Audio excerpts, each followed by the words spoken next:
กราบสวัสดีกับ FC พี่น้องเกษตรกรชาวนาทั่วประเทศติดตามสถานการณ์ข่าวจากแฟ้มภาพแฟ้มข่าวท่านสสชัชวาลกับเงินไหลละพันบ่เกิน10ไร่เข้าหน้าปังแล้วก็10ไร่ละ 2,000 เข้าหน้าปี68/69คำตอบที่ท่านสสชัชวาลนำมาแจ้งให้กับพี่น้องเกษตรกรชาวนาเฮา3นาทีเต็มๆพี่น้อง3นาทีปลายพุ่นล่ะท่านเข้าไปติดตามประชุมร่วมนบขมื้อก่อนนี้เนาะประชุมร่วมนบขในส่วนของที่ท่านเป็นกรรมาธิการเข้าแห่งชาติท่านก็เข้าไปทวงถามว่าเงินไหลละพันสรุปแล้วจะได้หรือบ่ได้จะมีคำตอบให้กับพี่น้องเกษตรกรชาวนาบ่มื้อนี้ท่านมาตอบแล้วในส่วนของท่านสสชัชวาลแพทย์ยาไทยเพิ่นมาตอบแล้วเนาะครับเนาะว่าการติดตามไล่ละพันของเพิ่นเนี่ยบ่ได้ปล่อยปละละเลยแล้วก็เพิ่นได้ท้วงถามมาโดยตลอดความคืบหน้าเป็นจังไดไปเบิ่งแฟ้มภาพแฟ้มข่าวกันซะก่อนเนาะครับเนาะเขาไล่ละพันเป็นไงค่ะเป็นตาได้บ่โอ้ยถามซีเทียมซื้อว่าสีตอบเป็นไงค่ะไล่ละพันคือยากน้ำยูพี่น้อง ถามให้เราด้วยครับพี่น้องครับสำหรับผู้ใดที่กำลังคืดต่อเงินค่าเกี่ยวเข่าหรือค่าซอยเหลือต้นทุนการผลิตรายละ1,000 บาททั้งหน้าปังแล้วก็หน้าปีนะครับถามมา2 มื้อถาม4 รอบเศร้าแรงเพิ่นก็ตอบ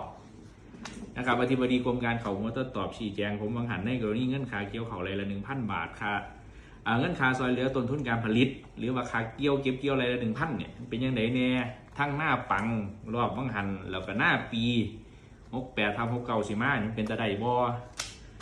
นะครับน้ำเรียน4ต้องแยกเป็น2ส่วนหน้าปังเนี่ยครม.ก็อนุมัติแล้วเด้แต่มันติดที่ว่าพี่น้องไทยหน้าเฮาเนี่ยลงซื้อบ่ทันลงซื้อขาดเขาก็เลยเปิดให้ลงซื้อใหม่ว่าที่ยอดลงซื้อมันเกินขึ้นมาจากวงเงินที่ตั้งไว้ 2,800 ล้านนะครับต้องใช้เงินแบบ7,000 ล้านแล้วนั้นเพราะฉะนั้นอนุการผลิตของนบขต้องเฝ้าประชุมอธิบดีก็ตอบว่าสิเฝ้าประชุมเดือนหน้านี่ให้มันแล้วก็ส่งขึ้นไปทางนบขให้เขาเร่งดำเนินการอันนี้คือเรื่องหน้าปังนะครับส่วนหน้าปี68/69นะครับผมได้สอบถามแล้วว่าเป็นไดท่านอธิบดีครับปีนี้เป็นจะได้คือต่อบ่เพราะว่าพี่น้องบ้านผมเนี่ยเฮ็ดหน้าถ่าแต่เงินค่าเกี่ยวข้าวเลย1,000นี่ล่ะเพิ่นก็บอกว่านะครับเพิ่นบอกว่าเสียวเขาอนุด้านการผลิตเดือนหน้าคือกันจังสิรู้ว่าได้บ่ได้นะครับอาจสิบ่ได้คือเก่าอาจจะมีการปรับเปลี่ยนรูปแบบนะครับอันนี้คือที่เพิ่นบอกมาอาจสิบ่ได้เป็นเงิน 1,000 บาทต่อไร่คือเก่าแต่ว่าสิได้เป็นหยังผมบ่รู้แต่เพิ่นเยี่ยมมาว่าอาจสิเป็นเครื่องนึงเป็นเงินเครื่องนึงเป็นปุ๋ยอีหยังประมาณนี้นะครับนี่คือความชัดเจนล่าสุดนะครับที่ได้ทำหน้าที่กรรมาธิการงบประมาณถือโอกาสที่กระทรวงเกษตรและสหกรณ์นะครับกรมการข้าวแล้วก็กรมหลายๆหน่วยงานของกระทรวงเกษตรซึ่งทำหน้าที่เป็นบอร์ดนบขนี่เข้าประชุมผมก็ได้ถามในหั่นล่ะเป็นก็ตอบมาแบบนี้แหละพี่น้องครับอธิบายให้พี่น้องฟังนะครับสรุปหน้าปังนะครับสิได้อยู่ไร่ละพันแต่ปัญหาคือมันเพิ่มขึ้นมาหลายจาก 2,000 จาก 2,800 ล้านบาทเนี่ยขึ้นไป 7,000 ล้านมันก็เสียวมาทกกันแล้วก็สิไปแก้ปัญหาในเดือนหน้าส่วนค่าเกี่ยวข้าวหน้าปีด้วยครับบัดที่นี่68/69อาจจะมีการปรับเปลี่ยนบ่ได้เป็นเงินเต็มคือเก่าอาจจะได้เป็นอิหยังก็บ่ฮู้ละรอฟังเดือนหน้าคือกันนะครับนี่คือความชัดเจนล่าสุดที่ได้ยินจากปากผู้ที่มีส่วนเกี่ยวข้องในเรื่องนี้ครับสิไปหากินข้าวแล้วบัดนี้สรุปแล้วเป็นอันว่าเงินไหลละพันชัดเจนเนาะพี่น้องเนาะจะบ่ได้เป็นเงินเต็มเงินเข้าหน้าปังเลยจะบ่ได้เป็นเงินเต็มจะได้เป็นปุ๋ยครึ่งนึงเป็นเงินครึ่งนึงเงิน500ปุ๋ย500อันน่าจะเป็นคูปองแบบที่พยาการลงให้เบิ่งคลิปก่อนหน้านี้นั่นล่ะแล้วเงินไหลละพันเข้าหน้าปังนี่อนุมัติไปแล้วเด้ครม.อนุมัติเป็นที่เรียบร้อยแล้ว ตามที่งบประมาณมีอยู่ก็คือ 2,800 ล้านบาทที่มันเหลือจากเขาหน้าปีกายแต่เกษตรทะเบียนลงรายชื่อทั้งเบิด 7,000 กว่าล้านเงินบ่พอจ่ายก็เลยต้องหาเม็ดเงินก่อนเพราะฉะนั้นแล้วสิ่งที่เกษตรกรชาวนาปังโดยเฉพาะนาปังเนาะเอานาปังซะก่อนเนาะนาปังที่จะต้องทำก็คือมีคำว่ารอเรือออ่างก็คือรออย่างเดียวพี่น้องเพราะว่าตอนนี้นี่รัฐบาลหาเงินบ่ทันได้รัฐบาลหาเงินบ่ทันพ่อถ้าพ่อก็จะจ่ายแล้วล่ะเพราะว่าครม.อนุมัติไปแล้วที่ได้ไร่ละพันแต่ว่าเกษตรกรลงทะเบียนมันเกินงบประมาณไปหลายต้องหาเงินมาเพิ่มอีก 5,000 ล้านทีนี้มันหาบ่ได้มันบ่ได้หาได้ง่ายๆได้เงินเนาะมันหาบ่ได้ก็ต้องรอในเรื่องของงบประมาณนั้นกลางข้างแน่หรือว่าเรื่องของครม.อนุมัติอีกรอบนึงเรื่องเม็ดเงินเรื่องเม็ดเงินแต่ว่าในส่วนของข้าวหน้าปังนี่จะบ่ได้เป็นเงินเต็มๆเด้จะบ่ได้เป็นเงิน 1,000 บาทจะได้เป็นปุ๋ยครึ่งนึงได้คูปองปุ๋ยอีกครึ่งนึงที่ท่านอธิบดีกรมการข้าวชี้แจงมาก็คือจะให้เงิน500แล้วก็คูปองปุ๋ยอีก500ให้ไปแลกเอาปุ๋ยเอาแต่ว่าเป็นเงินจักสิเฮ็ดมันเฮ็ดยากยุ่งยากเฮ็ดหยังเด้อพี่น้องเนาะเพราะเหตุการณ์ว่าถ้าจ่ายมา 1,000 เขาจะซื้อปุ๋ยก็ได้ 1,000 ล่ะจะซื้อหยังก็ได้ล่ะปุ๋ยหยังก็ได้จะไปยุ่งยากกับหยังเนาะพี่น้องเพราะเหตุการณ์ว่าคือเฮ็ดให้มันยุ่งยากแท้ว่าหลายขั้นตอนแท้น่ะนะหรือว่ามันมีอีหยังกับโรงงานปุ๋ยบ่หรือว่าจังใดหรือไม่อย่างไรเนี่ยนะมันคือให้เฮ็ดเกษตรกรยุ่งยากแท้ปวดหัวท่านสสชัชวาลแพทย์ยาชัยเบิ่งหน้าเบิ่งตาเพิ่นกับเอื้อมละอาเลยปวดหัวกับการติดขัดในเรื่องของเงินไหลละพันนี่แหละการติดขัดนี่แหละโอ้ถือว่าเป็นเพิ่นเป็นตัวพัดดันแล้วก็แรงขับเคลื่อนได้อย่างดีแต่ว่ามาติดขัดซุ่มนี่ล่ะซุ่มที่อธิบดีกรมการข้าวนี่ติดขัดแท้พี่น้องติดขัดจังใด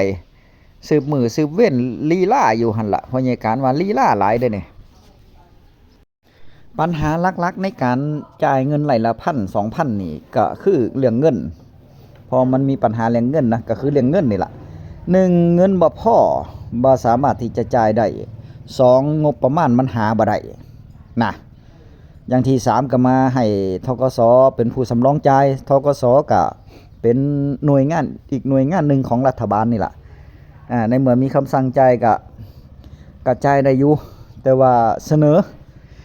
เรื่องปุ๋ยเนี่ยเสนออันนี้นั่นนี่นะโอ้ยจักเป็นหยังพี่น้องเพราะว่าธกสมันขายปุ๋ยอยู่เด้ธกสนี่ก็ขายปุ๋ยอยู่แล้วได้เปอร์เซ็นต์ปุ๋ยอยู่แล้วเนาะครับเนาะธกสนั่นเพราะว่าเมื่อ 2-3 ปีก่อนพุ่นพ่อใหญ่กันก็ไปเอาปุ๋ยเด้ไปเอาเงินเนาะไปเอาเงินกับธกสว่าจะมาซื้อปุ๋ยนี่ล่ะเสร็จแล้วพอเฮ็ดเรื่องผ่านปุ๊บ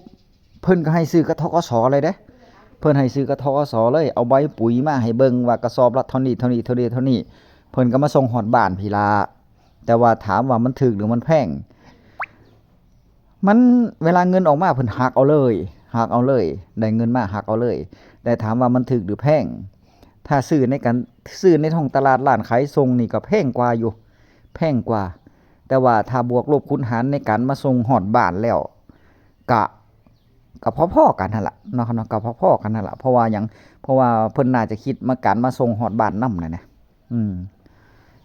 เป็นอันว่านี่ล่ะผลประโยชน์ทั้งนั้นเลยพี่น้องผลประโยชน์ทั้งนั้นเลยบ่ว่าจะเป็นเรื่องปุ๋ยบ่ว่าจะเป็นเรื่องยาบ่ว่าจะเป็นทุกๆหน่วยงานที่เกี่ยวเนื่องกับเงินไร่ละพันถ้ามีโครงการอีหยังนี่เป็นมีปัญหาเรื่องเงินทั้งนั้นแหละนะครับเนาะมีผลประโยชน์ตอบแทนกันทั้งนั้นเลยเนี่ยนี่แหละปัญหามันถึงได้ซ่าบางทีเงินพร้อมก็หาหน่วยงานที่เข้ามารวมบ่ได้ก็ต้องหาให้มันได้ซะก่อนจังซี่นะถ้าหามาได้แล้วถึงจะอนุมัตินั่นเห็นบ่มันเป็นจังซั่นเนาะครับเนาะผลประโยชน์ทั้งนั้นเลยแต่ว่าอันนี้เรื่องผลประโยชน์เนาะแต่ว่าพอมาเว้าเรื่องผลกรรมนี่มันมาตกกับชาวนาติล่ะชาวนาเดือดร้อนเรื่องเงินเรื่องทองว่าจะได้กับบ่ได้จักเที่ยสืบมือสืบเว้น ซุ่มข้าราชการซุ่มเพิ่นได้กินเงินเดือนเพิ่นก็บ่สนแล้วเพราะว่าเพิ่นได้เงินเดือนซุมื้อเนาะเพิ่นได้เงินเดือนทุกเดือนก็บ่ได้สนใจแล้ว ว่าเร่งให้อยู่ปากนะว่าเร่งให้อยู่แต่ว่าการทำงานมันบ่แม่นติแล้วเนาะการทำงานมันเบิ่งออกถ้าเพิ่นเร่งให้มันก็จะเร็วกว่านี้มันต้องให้ทางผู้หลักผู้ใหญ่ใหญ่กว่านี้ยศตำแหน่งใหญ่กว่านี้อย่างเช่นรัฐมนตรีหรือว่านายกรัฐมนตรีนี่สั่งการปุ๊บปั๊บเลยเร่งด่วนภายใน7มื้อจังซี่นี่โว้ยเร็วโพดพี่น้องเฮ้ยลัดไปเลยฟุบลัดเอาเลย7มื้อได้เลยนะแต่ว่าถ้าผู้หลักผู้ใหญ่เฮ็ดไปตามระบบมันก็ติดซ่าฮอดนั่นนี่นั่นต้องไปแก้หันแก้นี่อีกบัดนี้เห็นบ่แก้หันแก้นี่อีกมันจะได้ตอนใดแม่นบ่เกษตรกรชาวนาเฮาก็รออยู่นี่ล่ะจังไดก็แล้วแต่ฝากความหวังไปถึงท่านสสชัชวาลแพทย์ยาไทยก็ถือว่าเป็นแรงเชียร์แรงใจให้กับเพิ่นนำเนาะก็รู้ตนเพิ่นนำว่าเพิ่นเบิ่งท่าทีเพิ่นก็เหนื่อยกับเงินหลายละพันมาโดนแล้วล่ะพี่น้องเพิ่นก็พยายามติดตามให้แต่ว่าฟังการเว้ามื้อนี้นี่เพิ่นเหนื่อยเพิ่นเอื้อมละอากับระบบนี่ล่ะเนี่ยมันบ่ได้จักเที่ยเนาะครับเนาะมันบ่ได้จักเที่ยขนาดถาม2มื้อเช้าแลงอ่ะมื้อละ2รอบอ่ะยังบ่ได้คำตอบอยู่ถ้าไผได้ฟังคลิปก่อนได้เบิ่งคลิปก่อนของพ่อใหญ่การก็จะฮู้ว่าอธิบดีกรมการข้าวเพิ่นว่าจังไดเนาะครับเนาะอธิบดีกรมการข้าวน่ะเพิ่นเว้าเพิ่นเว้าว่าจังไดเพิ่นเว้าว่ามันติดหันติดนี่ติดข้อกฎหมายติดอันนั้นติดอันนี้จักว่าหยังเนาะพี่น้องแล้ว